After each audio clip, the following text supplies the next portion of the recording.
sa atong pagsugat sa bagong tuig. Ipanglungtan ang imong saan, ang imong pagpangga. Kay sakit sa akong buhot. Unsay kulang ka na ako. Dili man sa imo na. Layas diri ah. Layas. At ang pait nga paghigugma ni Dolores sa iyang pagpakigbugno patog sa pagpangluib sa iyang bana. Kasing-kasing sa usa ka halas, unyang alas 7 sa kagabion. Philippine Standard Time, it is now 30 minutes past the hour of 3. Time check is brought to you by Starbucks. Kintab ay to the max. Dxld 88.5. Baby, let's talk. Baby, let's talk. Good afternoon, Luzon, Visayas, Mindanao, and the entire world. A supercalifragilisticexpialidocious Wednesday to our dear listeners. Traffic is light on the main roads of the Bacolod City at this very hour. Today is January 12, 2022, and today we are once again tapping the latest and the hottest issues around the globe, covering all genders, all races, and all ages from oldies to babies. This is your one and only DJ Baby Boy Bawang. And your honey, the phenomenal DJ Arinola. And you're listening to the number one highly rated program in the frequency while tuning in to the number one radio station in the Bacolod City. This is Dxld 88.5's Baby. Yes, let's talk. Kumusta 1 million monthly listeners? How are you, DJ Arela Nola? I am completely fine, baby boy Bawang. How about you? Likewise, but I kind of feel worried because I've heard something somewhere over the rainbow. OMG, what's the chica? Spill the tea. DJ Arela, have you heard of the recent news about that girl from US who skipped her quarantine and partied in Makati? Oh yes, Makati.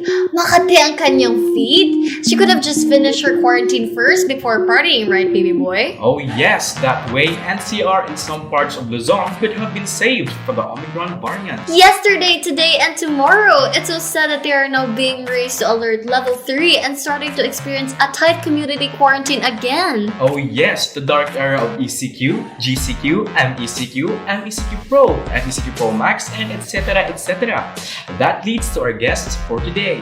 Yes, the people have experienced the dark era themselves and have undergone the bitter effects of community quarantines. For today, we are going to hear and empathize with every point of view of our guests in a little while as they tell us how they would describe and define the whatness and the concept of community quarantine in their lives. Oh, I'm so excited! But before we dive into the highlight of today's segment, let me pee first. Char, Call of Nature yarn. We'll be back after this break. Mga bukol-bukol, sarang tunaon, Siska Tumor, Santon Herbal Capsule, Garantisado, Santon Herbal Capsule, Aligbayan nyo, Santon Herbal Capsule, aprobado sa sayantipiko, ina-endorso sa mga eksperto, Santon Herbal Capsule, ang kapsula nga epektibo. Santon Plus Herbal Capsule, mapalit sa mga butika. And now we're back. You're still listening to the number one radio station in the Bacolod City. Baby, let's talk. We are all set, and without further ado, let's welcome the stars of the program this afternoon. First up, he is a jeepney driver na umano'y kumakarera in the busy streets of the Bacolod City, speeding up at a 120 kilometers per hour. Is that true? Yes, volunteer, please welcome Sir Vincent Abanico. Happy New Year, everyone! I am Vincent Abanico, nagtuo sa panultian na sensilyo lang sa kabuntagon. Next in line, he is a college student at Harvard University Estaca campus, vying for magna cum laude under the College of Arts, majoring in chess and roleplay. Let's give it up for Mr. Crispin Patata. Standing in front of you is not just a student, but an advocate for real change. Char, I am Crispin Patata, but not the son of Caesar. Our third guest is a student as well, but he is currently My name is Jason. That's Jaeza. Nga. Okay, let's move on. Thank you for that, Chisam. Up next is a very strong woman like Do Bong Soon and Kim Bok Joo. Unfortunately, we will have her through a phone call as of now since she is late and is still on the way here in the studio. Please welcome Miss May Bayan. No, it's me, Bayong. I'm sorry for being late. I just went to Palawan pawn shop to get my husband's allotment. Okay. Now that our guests have introduced themselves, let us hear again what they have to say about the changes and the challenges of community quarantine in their lives. So, Sir Abanico, What are your experiences in this pandemic under the community quarantine? Honestly, sir, it's been really difficult for me to adjust to this new normal. Only a limited amount of people were allowed to go out. So that means there were fewer passengers for us to pick up. yeah, I agree. Even I'm not just the job of being a jeepney driver, but every single livelihood out there was really affected by the pandemic, and the community quarantine is forcibly imposed. And not to mention, the education was also affected by this quarantine, right, Mr. Patata? How difficult is it to stay focused on your school activities now that we are in the midst of the COVID-19 crisis? I thought at first it was easy because it's just an online learning and I could just look up on the internet what I don't understand, but it was the opposite. Staring at the monitor for even a short period of time while doing my schoolwork causes me a headache. I don't think so. Being in this setup is actually challenging. You're right, but the challenge is something I'm really loving. You know what? I don't have to carry a big backpack to school and I don't need to sit with kids I don't like. Wow, that's brave of you, Jason. We really have different points of view with this pandemic, Some see it as a curse and some see it as a blessing in disguise. But we couldn't disregard the fact that there are some who are really suffering because of this pandemic, not just physically and financially, but also emotionally. Am I right, Miss Bayan? Too big. Calm down now. It's alright. Thanks a lot for accepting our invitation. You know what, Arella? I really agree that this quarantine has affected people emotionally. Wait, I'm going to cry. Ay, my makeup from Dubai. Wait lang. Okay, I definitely miss my king and he's been working abroad as a seaman. Oh my gosh, my sweat. I might get breakouts. I need to call my derma. Only Bello touches my skin. Who touches me? Wow, promotion yarn. Well, anyway, it's really true not that OFWs are considered as our modern heroes because of their hard work and sacrifice, especially in this time of pandemic. What a journey! I'm pretty sure that just like us, our listeners are also excited to find out their personal perspectives and experiences in these trying times and how they overcame the obstacles and the quarantine has placed in our lives. Truest, we will proceed to that after this break.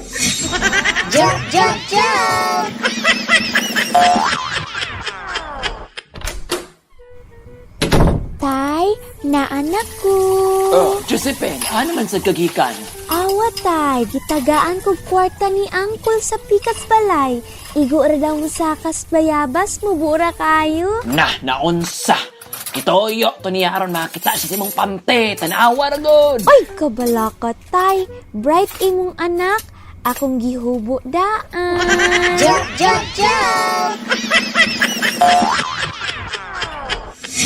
And now we're back. You're still tuning into Baby Let's Talk. Now let's do another round of questions to Miss Bayad. I know that you're really good with making poems, with those figures of speech like simile, metaphors, personification, etc., etc. So, as a poet, what do you think is analogous to this strict community quarantine setup? Oh, well, I consider GCQ as a fence, yes. A barrier preventing my time with my husband because actually, he never came home since the start of the pandemic. He continuously renewed his contract because it'll take a long time to go back for a job. Mine would be, I can't think of a single thing. Kasi I'm not good with analogies comparing a thing to another thing. But enough of me. Let's move on to Vince. What is community quarantine for you? And did it affect you, your family, and your livelihood? For me, sir, community quarantine, sir, is implemented for the safety of the citizens. As a jeepney driver, sir, it affected my family and me, not just financially, but also physically and mentally. I have no other resources of income, sir. Also, I wasn't able to finish schooling due to extreme poverty back then. Wow, a serious thought indeed coming from the mouth of a blue-collar worker. We really suffered in our own industry and we cannot wait to see the end of this unimaginable nightmare. So true, partner? Yes, yes, yes. However, let's move on to our chess regional champion. Congratulations, by the way, on your victory. Thank you. Now, a student with extracurricular activities, how are you adjusting to the new Well, normal? I actually use a technique. It's called time blocking. It's a technique where I divide my time into smaller segments for specific tasks. I get to practice playing chess every day, exercise at least 3 times a week, and complete my work ahead of schedule. Wow, amazing! I can't even find the time to exercise, let alone complete my work ahead of schedule. Yes, a big sana all.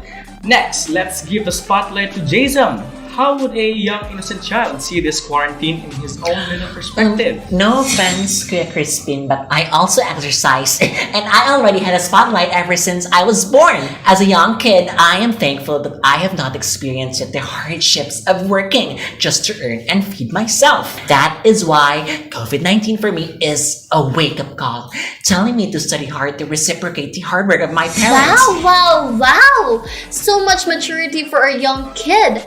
Now that we've heard the points of view of our guest, is it time now for our audience interaction? Yes na yes! Hold on to your horses and get ready your phones because in a little while, you dear listeners will have a chance to express your concepts about the quarantine just like what our guests just did. This is Baby Let's Talk and we'll be back. Jump, jump, jump!